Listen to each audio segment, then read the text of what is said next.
Palestina yang diterima langsung oleh Bantuan kemanusiaan yang dilakukan oleh Pemkab Musi Banyuasin untuk warga terdampak COVID-19 dan kaum disabilitas dan negara Palestina ini diberikan langsung oleh Bupati Musi Banyuasin, Dodi Reza Alex Nurdin. Bantuan ini sendiri berasal dari APBD dan sumbangan para PNS serta seluruh SKPD yang ada di lingkungan Pemkab Musi Banyuasin. Bentuk sumbangan dana untuk negara Palestina serta beras. Hal ini merupakan bentuk kepedulian pemerintah Musi Banyuasin terutama dalam situasi COVID-19.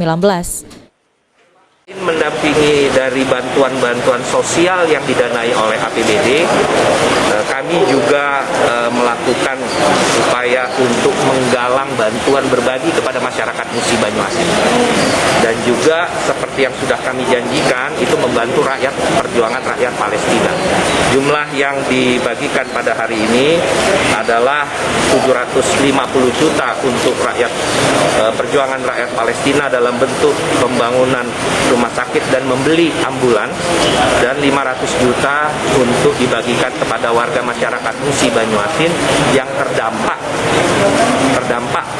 ekonominya oleh pandemi COVID-19 di luar dari bantuan sosial APBD yang memang sudah ada dan yang sudah dianggarkan. Sampai sejauh ini, wilayah Musi Banyuasin masih menerapkan PPKM dan turun ke level 3 dari sebelumnya level 4. Seluruh warga yang terdampak COVID-19 atau yang sedang menjalani isoman terus diberikan bantuan oleh pemerintah Musi Banyuasin.